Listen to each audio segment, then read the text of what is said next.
الحمد لله رب العالمين والعاقبة للمتقين والصلاة والسلام على سيد الأنبياء والمرسلين وعلى آله وأصحابه أجمعين أما بعد أعوذ بالله من الشيطان الرجيم بسم الله الرحمن الرحيم محمد رسول الله والذين معه أشداء على الكفار رحماء بينهم صدق الله العظيم وصدق رسوله النبي الكريم الأمين ونحن على ذلك لمن الشاهدين والشاكرين والحمد لله رب العالمين إن الله وملائكته يصلون على النبي يا أيها الذين آمنوا صلوا عليه وسلموا تسليما الصلاة والسلام عليك يا رسول الله وعلى آلك وأصحابك يا حبيب الله. سارے حضرات درود شریف پڑھیے. الصلاة والسلام علیک یا نبی اللہ وعلى آلك وأصحابك يا نور اللہ. حمد و صلاۃ کے بعد انتہائی عزت و تکریم کے لائق بزرگوں، قابل صد احترام بھائیوں اور دوستوں، حاجی بہادر علی صاحب کے ختم شریف کے موقع پر اس محفل پاک کا انتظام ہے. میاں صاحب قبلہ کا بیان بھی آپ نے سماعت فرما لیا ہے اور وقت کے دامن میں بہت زیادہ گنجائش بھی نہیں ہے کہ لمبی بات آپ سے ہو سکے. سب سے پہلے ایک میری چھوٹی سی گزارش سن لیں. یہ دینی محفل ہے. الصلاۃ والسلام علیک یا رسول اللہ.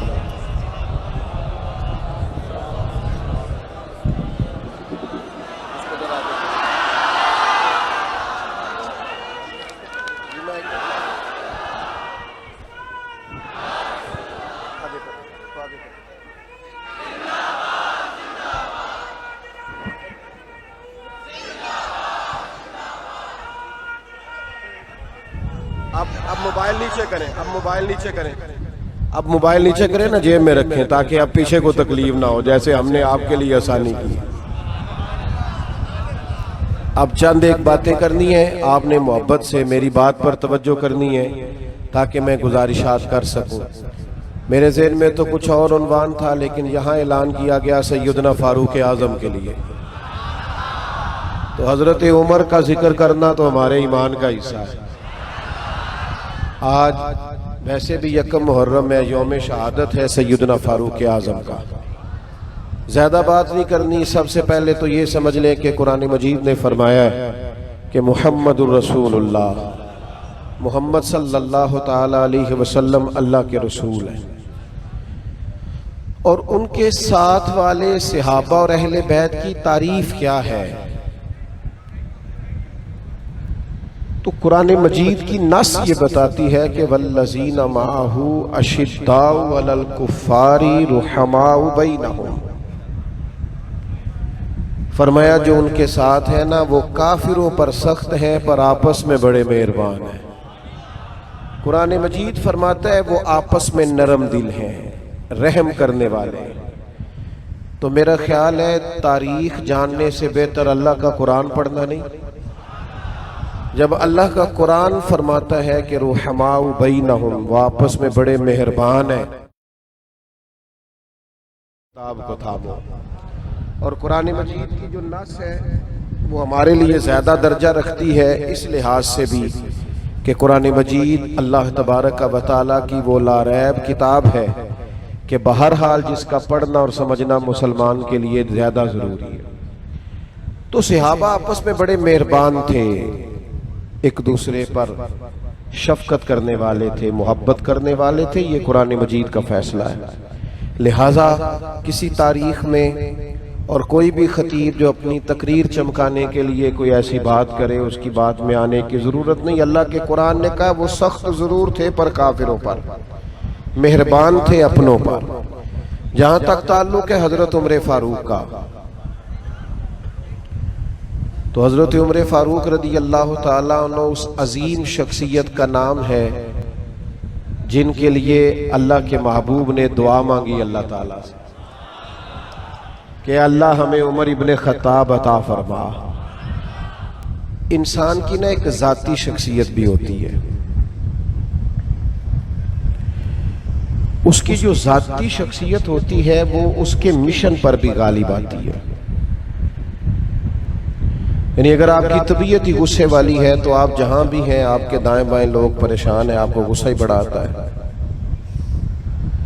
تو آپ کے ماحول پر بھی آپ کا مزاج، بزرگ فرمایا کرتے تھے اساتذہ کو کہ اگر تمہاری گھر میں گھر والوں سے لڑائی ہو جائے، اس کو بند کر دیں جی، اللہ جزا دے آپ، گھر والوں سے اگر تمہاری لڑائی ہو جائے نا تو فرمایا کرتے تھے کلاس میں آ کے بچوں کو نہ پڑھاؤ، ایسا نہ ہو غصہ کسی اور کا ہو نکل کسی اور پہ جائے۔ کیوں؟ اس لیے کہ جب آپ غصے میں ہوتے ہیں تو آپ کا انداز کچھ اور ہوتا ہے، آپ کی جو ذاتی زندگی ہوتی ہے، جو لوگ اس ذہن کے ہوتے ہیں نا ساری دنیا ہی بری ہے، وہ کبھی کسی کے لیے اچھا نہیں کر سکتے، کیونکہ ان کے خیال میں لوگ اچھے ہیں ہی نہیں، تو کسی کا اچھا کریں کیوں؟ جن لوگوں کا یہ خیال ہوتا ہے نا کہ معاذ اللہ فلانے کے پاس مال بڑا ہے مجھے لے لینا چاہیے، فلاں کے پاس بڑا ہے، تو وہ بھی حریص ہو جاتے ہیں۔ آپ کی جس طرح کی اپنی طبیعت ہوتی ہے، پھر غور کیجئے گا میری بات پر، آپ جب کوئی بھی کام کرتے ہیں نا تو وہ آپ کی طبیعت آپ کے کام پر غالب آ جاتی ہے۔ حضرت عمر رضی اللہ تعالیٰ دو تین چیزیں بڑی زیادہ تھی جناب عمر کی زندگی میں۔ ایک تو بڑے اصول پرست تھے، اصول پسند تھے، اتنے اصول پسند تھے، اتنے اصول پسند تھے جناب عمر کہ انہوں نے اپنی اصول سب سے زیادہ اپنی زندگی پر نافذ کی اور اپنی اولاد پر نافذ کی۔ ہم بھی بڑے اصول پسند ہوتے ہیں پر دوسروں کے لیے، بڑے حق پسند ہوتے ہیں پر دوسروں کے لیے۔ سیدنا عمر رضی اللہ تعالیٰ عنہ کا مزاج یہ تھا کہ جب بدر و احد میں کفار آئے نا لڑنے کے لیے تو یہ جنگیں آسان نہیں تھیں، باقی جنگیں آسان ہوتی ہیں، آپ کو غیروں سے لڑنا ہوتا ہے، بدر و احد کا یہ حال تھا کہ صحابہ کے اپنے رشتہ دار سامنے تھے، یہاں تک کہ کسی کا سگا بھائی سامنے تھا، کسی کا باپ سامنے تھا، حضرت صدیق اکبر کے بیٹے بدر میں سامنے آئے تھے لڑنے۔ یہ بڑی مشکل جنگیں تھیں، لیکن حضرت عمر کا اصول اس طرح کا تھا دین کے لیے کہ عرض کی یا رسول اللہ صلی اللہ علیہ وسلم ہمیں اجازت دے، ہم اپنے اپنے رشتہ داروں سے خود لڑیں گے اور دنیا کو بتائیں گے تعلق اسی کے ساتھ ہے جس کا تعلق مدینے والے محبوب کے ساتھ ہے۔ گویا حضرت عمر اپنی یہ بات کہہ کے کہ اپنے اپنے رشتہ داروں سے لڑیں گے، یہ سبق دے رہے تھے کہ تعلق اسی سے جس کا حضور سے تعلق۔ اصول پسند تھے، مزاج اصول پسندی کا تھا، اور دوسری بہت زیادہ اصول پسندی اپنی اولاد کے لیے تھی۔ آج سب سے بڑا مسئلہ قیادتوں کا ہوتا ہے، اور کسی لیڈر کو بھی، کسی رہنما کو بھی، پیر صاحب کو بھی، مفتی صاحب کو بھی اپنی جگہ پر بٹھانے کے لیے جو سب سے قابل بندہ ملتا ہے وہ اپنا بیٹا ملتا ہے۔ یہ سیاسی رہنماؤں سے لے کر دینی رہنماؤں تک ایز اٹ ہے، آپ کو صرف اور صرف اپنا بیٹا ہی نظر آیا ہے۔ حضرت عمر کے بیٹے حضرت عبداللہ ابن عمر رضی اللہ تعالیٰ عنہ، جنہیں نبی کریم نے کہا یہ نیک آدمی ہے، حضرت عبداللہ ابن عمر رضی اللہ تعالیٰ عنہ صحابہ میں حج کے مسائل سب سے زیادہ حضرت عبداللہ ابن عمر جانتے تھے، اور بڑے بڑے اصحاب فتویٰ بھی ان سے رائے لیتے تھے مسائل حج میں، عالم تھے، احادیث روایت کرنے والوں میں بڑا نام ہے۔ لیکن حضرت عمر نے منع کیا، فرمایا میرے بعد جب خلافت کا مشورہ ہو رہا ہونا، ایک تو یہ ہے کہ اپنے بعد اپنے بیٹے کو خلیفہ بناؤ، نائب بناؤ، جانشین بناؤ، یہ اصول پسندی دیکھیے۔ فرمایا جب خلافت کا مشورہ بھی ہو رہا ہونا تو میرے بیٹے کو مشورے میں بھی شامل نہ کرنا، اس سے تم نے رائے بھی نہیں لینی، اس لیے کہ یہ میرے بعد 6 رکنی شورا کے ذمے ہے، کہ وہ کس کو لاتے ہیں، کس کو بناتے ہیں۔ رائے بھی نہیں لو، آپ سمجھے نا، اصول دوسروں کے لیے، قاعدے دوسروں کے لیے، تقاریب دوسروں کے لیے، ضابطے دوسروں کے لیے۔ حضرت عمر کے صاحبزادے گئے تجارت کرنے کے لیے دوسرے ملک، اور بھی کافی سارے لوگ مدینہ شریف سے گئے، لیکن جناب عمر کے بیٹے کو نفع زیادہ ہوا۔ تو آپ نے اپنے بیٹے سے پوچھا کہ باقی تو اتنا نفع کما کے لائے، تجھے کیسے زیادہ ہو گیا؟ میں بہت بڑی بات کر رہا ہوں، اگر آپ کی سمجھ میں آئے۔ ترازو سب کی جیبوں میں ہے، پر دوسروں کی اولادوں کے لیے۔ ہاں ماپتے تولتے پرکھتے ہیں، پر دوسروں کے بچوں کو نہ ادھر ادھر کی تو بات کر، یہ بتا کہ قافلہ کیوں لٹا۔ مجھے رہزنی سے غرض نہیں، پر تیری رہبری کا سوال ہے۔ تو بتا تو کس طرح کا رہنما تھا، صرف دوسروں کے لیے؟ سب سے زیادہ حضرت عمر تقریر کر رہے تھے مسجد میں، اور گھر آ کے کہنے لگے وہ میں نے لوگوں کو فلاں بات میں تنبیہ کی ہے، اگر نہیں مانیں گے تو سزا تم نے سنی ہے؟ کہا حضور سنی ہے۔ فرمایا یہ بھی یاد رکھنا میرے بچوں، باقیوں کی سزا سنگل ہے، تم میری اولاد ہو، تمہاری ڈبل ہے، یہ بات یاد رکھنا۔ بیٹے کو زیادہ نفع ہوا ہے۔ یہاں تو ابا جی خوش ہوتے ہیں نا، بیٹا کماؤ پتر ہو گیا، بڑے پیسے کما کے لایا۔ تو حضرت عمر نے کہا بھئی باقی بھی وہی مال لے کے گئے تھے، اسی علاقے سے گئے تھے، اسی طرح سفر، تجھے سے زیادہ کیسے نفع ہوا؟ کہا جی بس ہوا۔ حضرت عمر کو کوئی وجہ تک جب رسائی بیٹے کے ذریعے نہیں ہوئی تو فرمانے لگے چل صرف اتنا ہی بتا۔ لوگوں کو پتہ چل گیا تھا تو امیر المومنین کا بیٹا ہے، کیوں بیچے کوئی اپنے باپ کا نام؟ اقبال سے آ کے کسی نے کہا میں فلانے کا پتر ہوں، فلانے کا بیٹا ہوں، تو اقبال کہنے لگے تھے تو وہ آبا تمہارے ہی، مگر تم کیا ہو؟ ابا دادا کی بات بعد میں کر، پہلے اپنی بتا تو کیا ہے۔ تھے تو وہ آبا تمہارے ہی، مگر تم کیا ہو؟ میاں اپنی بھی تو کوئی بات کرنا، تو کیا ہے، اپنا بھی اظہار کر۔ تو حضرت عمر نے کہا لوگوں کو پتہ چل گیا تھا تو امیر المومنین کا بیٹا ہے؟ کہا چل گیا تھا۔ فرمانے لگے پھر بیٹا جتنا نفع لوگوں کو ہوا اتنا تو بھی رکھ لے، اور جو اضافی ہوا وہ مجھے دے، میں مال خزانہ میں جمع کراؤں۔ تو ایک تو اصول پسند بنو اپنی ذات کے لیے اور اپنے گھر والوں کے لیے۔ اصول پسند بنے کس کے لیے؟ بول کے بتائیے۔ اور دوسرا اپنے، یہاں سے شروع کریں، شریعت اپنے گھر میں نافذ کرو، اصول اپنے گھر میں نافذ کرو، یہاں سے سٹارٹ لو، اور اس میں سکون بھی بڑھا۔ اطمینان قلبی میں خوش بخت سمجھتا ہوں اس باپ کو، نصیبوں والا ہے جس کے بیٹے اگر جوان ہیں تو باپ بیٹا صبح ایک صف میں کھڑے ہو کے فجر کی نماز جماعت سے پڑھتے ہیں۔ وہ خوش نصیب شخص ہے جو صبح کٹھے جا کے مسجد میں باجماعت نماز پڑھتے ہیں۔ تو پہلی بات یہ کہ اصول پسند تھے۔ دوسری بات حضرت عمر کی، حضرت عمر فاروق نے اپنی نگرانی بڑی تگڑی کر کے کی ہے، اپنا محاسبہ بڑا کیا ہے، اپنا حساب بڑا رکھا ہے۔ یہ جو لوگ چاہتے ہیں ان کی صحت ٹھیک رہے، انہیں اپنا حساب رکھنا چاہیے۔ اتنا کھائیں اس سے زیادہ نہ کھائیں، اس قدر زیادہ چینی لیں اس سے زیادہ، گوشت اتنی مقدار میں کھائیں اس سے زیادہ، اتنی دیر بیٹھیں پھر اس کے بعد سیر کریں۔ اپنا جو بندے دھیان رکھتے ہیں ان کی صحت، تو اسی طرح جو اپنا محاسبہ کرتے ہیں ان کی روحانی زندگی بھی ٹھیک رہتی ہے۔ بزرگ اپنا دھیان رکھتے تھے، کوئی زیادہ لقب پکارتا تھا تو پریشان ہو جاتے تھے، کوئی زیادہ نعرے لگتے تھے تو پریشان ہوتے تھے۔ میں اپنی گاڑی میں جب بیٹھتا ہوں اور لوگ گاڑی کے پیچھے بھاگتے ہیں تو میں کثرت سے استغفار پڑھتا ہوں، اور میں کہتا ہوں مالک میں اس قابل نہیں ہوں، ان لوگوں کی توجہ اگر اس طرف ہو گئی ہے تو ہماری کوتاہیاں ضرور معاف کرنا، یہ خوش گمانی میں مبتلا ہیں بیچارے، تو اگر کوئی ان کا اچھا جذبہ ہے تو انہیں اجر عطا کر۔ ہم اپنا حساب نہیں رکھتے، اپنا محاسبہ نہیں کرتے۔ جناب عمر کا یہ عالم تھا۔ حضرت ابو دردہ فرماتے ہیں کھڑے ہو کے اندر ایک باغ کے، تو حضرت عمر اپنے آپ سے باتیں کر رہے ہیں، ہمیں زمانہ گزر گیا، ہم نے اپنے آپ سے بات ہی کوئی نہیں کی۔ اقبال کہتے ہیں ڈھونڈتا پھرتا ہوں اے اقبال اپنے آپ کو، آپ ہی گویا مسافر آپ ہی منزل ہوں میں۔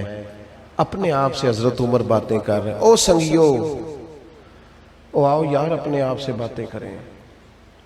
حضرت عمر اکیلے کھڑے ہو کے نا باغ میں، جناب ابو دردہ کہتے ہیں میں اچانک داخل ہوا تو حضرت عمر اپنے آپ سے باتیں کر رہے ہیں، کہنے لگے خطاب کا بیٹا عمر اور امیر المومنین، واہ بھائی واہ، خطاب کا بیٹا اور امیر المومنین۔ پھر فرمانے لگے عمر اپنی ذمہ داری صحیح کر کے ادا کر، کہیں ایسا نہ ہو کہ اللہ کی بارگاہ سے تجھے سزا دی جائے۔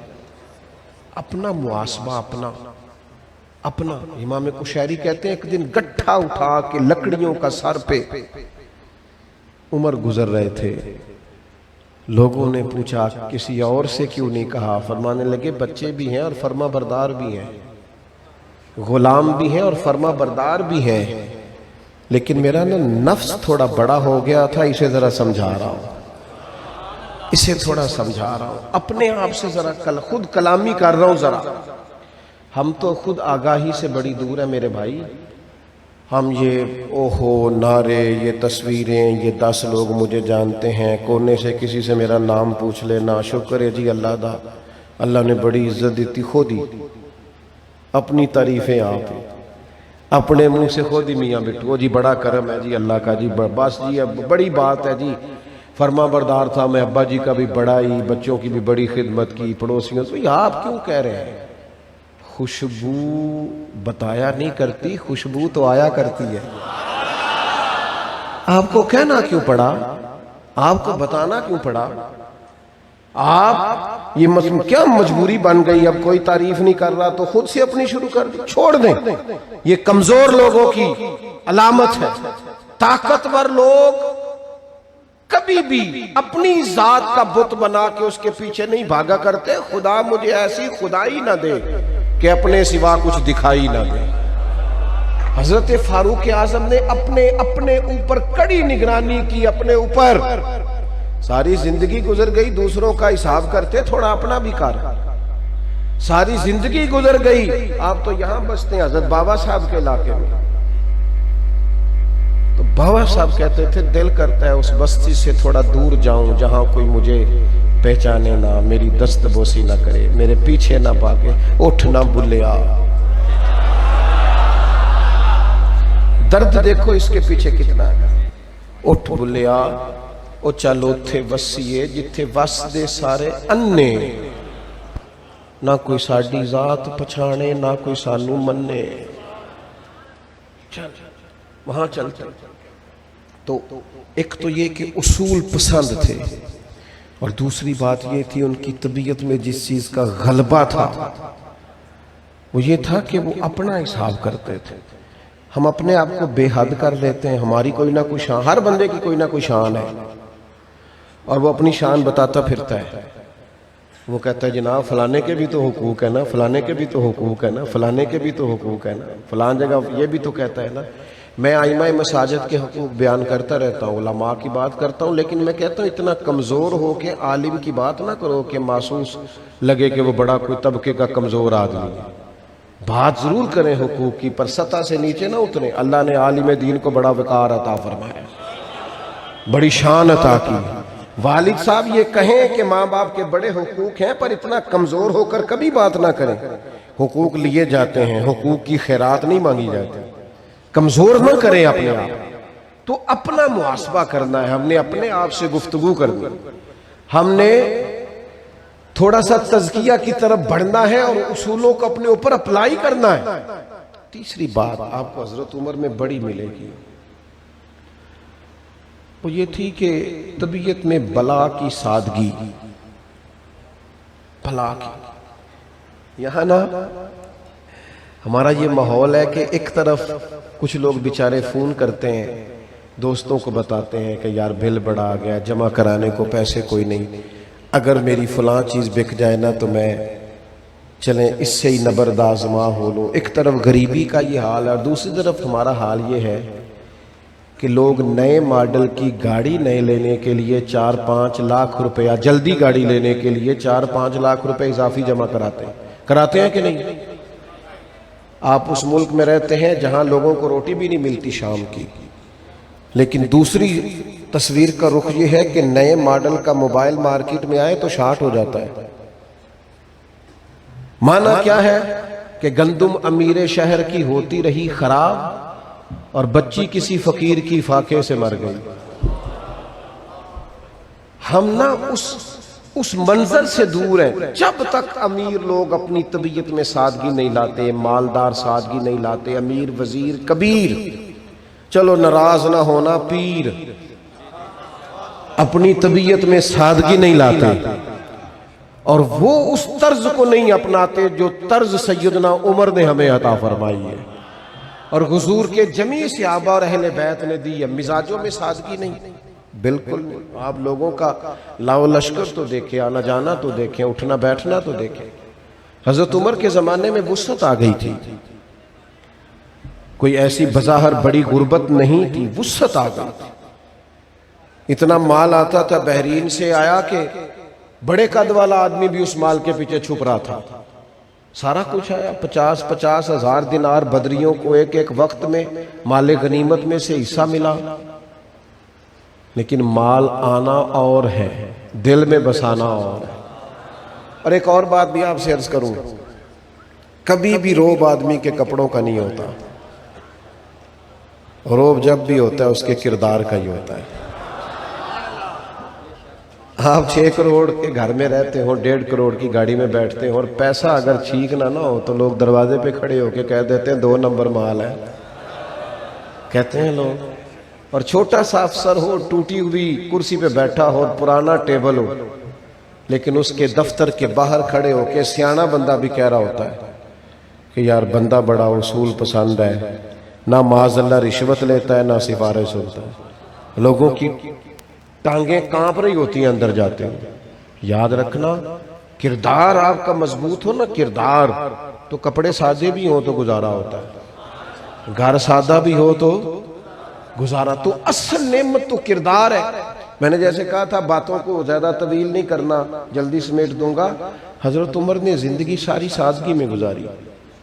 کچھ بھی نہیں ہوتا یار آپ سادے کپڑے پہنے، کوئی کچھ بھی نہیں کہتا، آپ بھی سکھی رہیں گے، رشتہ دار بھی سکھی رہیں گے، ورنہ آپ مہنگے لیں گے تو رشتہ داروں کی مجبوری ہو جائے گی، ان کے بچے بھی تنگ کریں گے، یار ہم نے بھی مطلب فلاں چیز وصول کرنی۔ یہ کچھ مالدار لوگ، ناراض ہو گئے آپ لوگ، یہ کچھ مالدار لوگ نا مارکیٹ میں ایسی چیزیں لے آتے ہیں جن سے پھر غریبوں کا پہنچنا مشکل ہو جاتا ہے۔ تو اگر آپ تھوڑے سادہ رہیں، ویسے بھی ڈاکٹر کہتے ہیں آج کل کہ سادہ غذا کھائیں صحت ٹھیک رہے گی۔ پہلے ڈاکٹر کہا کرتے تھے کچھ آرام کریں آپ کی طبیعت ٹھیک ہو، آج کل ڈاکٹر کہتے ہیں کوئی کام کریں، کوئی سحر کریں تاکہ طبیعت آپ کی ٹھیک ہو۔ انداز ہی بدل کے آپ یقین کریں، رخ ہی بدل گیا دنیا کی۔ حضرت عمر کنکر مار رہے تھے، جمرات پہ رمی کر رہے تھے، ہمارے عرف میں کہتے ہیں شیطانوں کو کنکر مارنا۔ تو صحابی فرماتے میں پیچھے کھڑا تھا اور میں عجیب منظر دیکھ رہا تھا کہ اتنا بڑا فرما روا، دنیا ڈرتی ہے، لیکن حالت یہ ہے کہ وہ کنکر مار رہے تھے تو میں نے ان کی پشت پر پیوند گرے تو 12 پیوند لگے ہوئے اور انہیں کوئی پرواہ نہیں تھی۔ ایک ہوتا ہے نا کسی کے کپڑے سادے ہیں تو پھر وہ مسکین بھی بن جاتا ہے، بڑی مجبوری ہے جی میں نے تو کپڑے دیکھے، نا نا نا نا، کپڑے سادے تھے پر قد اونچا تھا، لباس پھٹا ہوا تھا لیکن آواز میں گرج تھی، جملے اس طرح تھے کہ جس طرح ایوان کفر پر زلزلہ طاری ہے۔ وہ لباس کسی جگہ انہوں نے اس کو کمزوری کے طور پر استعمال نہیں کیا۔ صحابہ نے میٹنگ کی باقاعدہ مسجد میں کہ اتنے وزیر ملنے آتے ہیں، عمر سے کہنا ہے لباس ہی بدل لے، اور وسعت بھی آئی ہے پر سارا یہ بانٹ دیتے ہیں۔ جناب فاروق اعظم سے کہنا تھوڑے نیا لباس لے لے، تو ایک صحابی کہنے لگے مشورہ تو ٹھیک ہے پر وہ بندہ بھی بتاؤ جو عمر سے بات کرے گا۔ ویسے ناراض نہ ہونا، آج کل تے پیسے کسی نے بھی نہیں برے لگ دے، کسی کو بھی نہیں لگتے، سب ماشاءاللہ جس جہاں آ جائے ٹھیک ہے، بلکہ جتنے پیسے آتے جاتے ہیں اتنا ہی خرچہ بھی بڑھتا جاتا ہے، جگہ بھی بنتی جاتی ہے۔ بھئی عمر سے بات کون کرے گا نیا کرتا لینے کی؟ تو لوگ کہنے لگے ایک شخصیت ہے نا جن کی فاروق اعظم نہیں ٹالتے، وہ کون ہے؟ مولا علی شیر خدا۔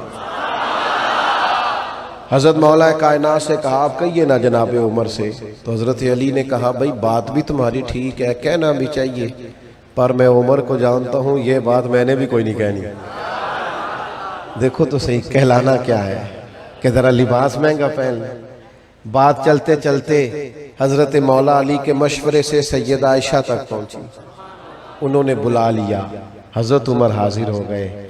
کہا صحابہ کا خیال ہے کہ لوگ آتے ہیں ملنے کے لیے اور اللہ نے آپ کو اعزاز دیا ہے، تو لباس بدلنے میں حرج بھی کوئی نہیں، اور جائز پیسے ہو تو شریعت منع بھی نہیں کرتی، تو آپ کیوں نہیں تبدیل کر لیتے؟ تو حضرت عمر کہنے لگے اماں جی آپ حکم کریں، شام کے لیے بدل لوں گا میں، جیسے آپ کہیں، ہر جگہ سر اٹھایا نہیں جاتا، کچھ جگہ سر جھکا کے بھی بات مانی جاتی ہے، حکم کریں بدل لوں گا۔ لیکن ایک بات کرنے کی اجازت ہے؟ سیدہ پاک فرمانے لگی عمر کیجئے، تو فرمانے لگے اماں جی یہ جس طرح کا کپڑے میں نے اب پہنے ہیں نا، میں حضور کے زمانے میں بھی اسی طرح کے پہنتا تھا، ابو بکر صدیق کے دور میں بھی میرا رنگ یہی تھا، میرا دل کرتا ہے میں وہیں کھڑا رہوں جہاں کریم نے ہمیں کھڑا کیا تھا، میرا جی چاہتا ہے، میں نہیں چاہتا کہ میں کسی آسائش میں جاؤں۔ بس جناب عمر نے بات کی، پھر جواب کوئی نہیں آیا، تھوڑی دیر کے بعد صرف سیدہ عائشہ کے رونے کی آواز آئی، اور فرمایا عمر لوگ بھی ٹھیک کہتے تھے، پر جو آپ کہتے ہیں وہ تو بالکل ہی ٹھیک ہے، وہ تو بالکل درست ہے۔ میرے بھائی تھوڑی سی سادگی آ جائے نا مزاجوں میں۔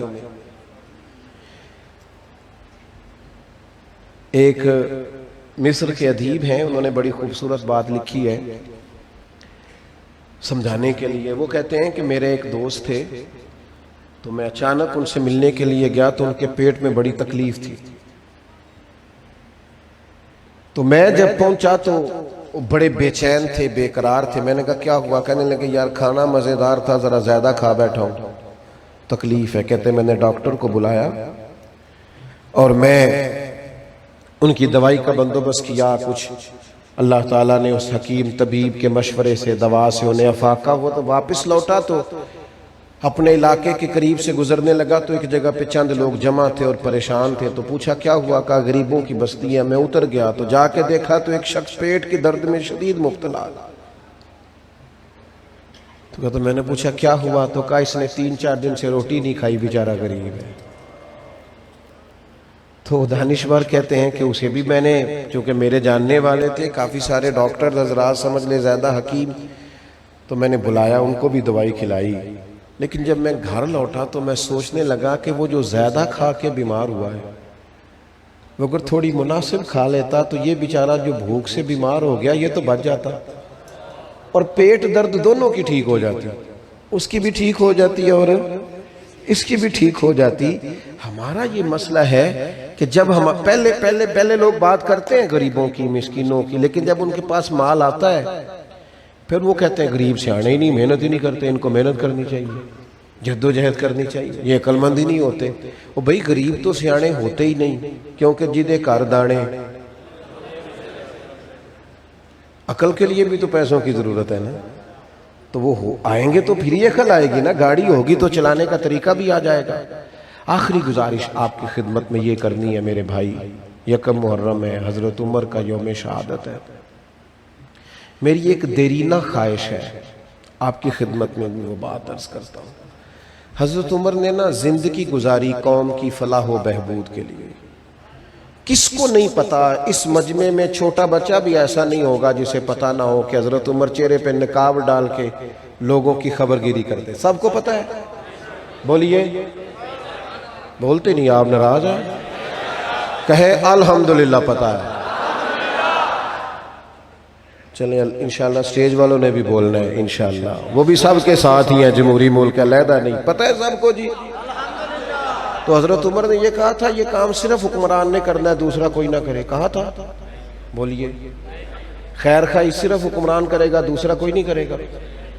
چل تو چہرے پہ نقاب ڈال کے رات کو پتہ نہ کر کے آ بازار میں نکل کے، جن کا تجھے پتہ ہے کہ مجبور ہے ان کا ہی خیال کرنا شروع کر دے. باتیں صرف سنانے کے لیے، تقریریں صرف او حضرت آ جائیں 2 گھنٹے خطاب کریں، پھر کیا ہوگا؟ میں اکثر دوستوں سے کہتا ہوں تقریروں کو کانوں کی لذت سمجھ لیجیے.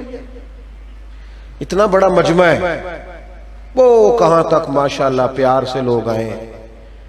ایک ایک بندے کو یہ حدیث آتی ہے کہ حضور نے فرمایا ایک طوائف نے، گناہگار عورت نے، مانا یہ کہ گناہگار عورت نے کتے کو پانی پلایا تو بخشش ہو گئی. آتی ہے سب کو؟ سب کو آتی ہے. یہاں سڑک پہ کتا مر جائے، کبھی آپ نے دیکھا مرے ہوئے کو بھی کوئی ہٹا دے، سائیڈ پہ کر دے؟ گاڑی کے ٹائروں سے اس کا گوشت لگ لگ کے سڑک سے ہٹتا ہے. کس لیے دین سنتے ہو؟ کس لیے محفلیں، تقریریں، جمعے، خطبے؟ مانا کیا ہے؟ بس سنا سبحان اللہ کہیں گزر گئے؟ گاڑی کے ٹائروں سے کتوں اور جانوروں کے گوشت لگ لگ کے سڑک صاف ہوتی ہے، مرے ہوئے کو بھی کوئی سائیڈ پہ کرنے کو تیار نہیں. کس لیے دین سیکھا، پڑھا، سنا، سنایا؟ پتہ چل جائے اب جس کی تصویر سیاسی جلسے پہ نہیں آئی اس کی دینی بورڈ پہ آ جائے، اس لیے محفل ہوتی ہے. تھوڑا سا نام ہو جائے خدا را. حضرت عمر کی زندگی پڑھنے والوں، سننے والوں، بتانے والوں، جناب فاروق اعظم حکمران تو بعد میں بنے ہیں، لیکن ان کے جو اخلاقی رویے تھے، جو خبرگیری تھی، جو اصول پسندی تھی، جو ان کا اپنا محاسبہ نفس تھا، وہ تو ساری زندگی جاری رہا. ہم سمجھتے ہیں یہ کام صرف ہم حکمران بنیں گے تب کریں گے. اپنی زندگی سے کام لیں. عمر بیتتی جا رہی ہے، جو جوان تھے وہ بوڑھے ہو رہے ہیں، تندرست تھے وہ بیمار ہو رہے ہیں، جن کے حافظے مضبوط تھے کمزور ہو رہے ہیں. کتنی کو دیر ہم نے منصوبے بنانے. اب عملی زندگی میں آئے، کردار و عمل کے ساتھ چیزوں کو سینچیں، آگے بڑھے. آج ہم ایک بزرگ کے سال ثواب کے لیے آئے ہیں، اللہ ان کی بخشش فرمائے. تو ایسا تو نہیں ہے نا کہ وہ اکیلے دنیا سے گئے ہیں، باقی کسی نے جانا ہی نہیں. ہم سب نے بھی جانا ہے. اس لیے عملی زندگی اب تو یہ ہے کہ جو سیکھا ہے اس پر عمل شروع کر دیں.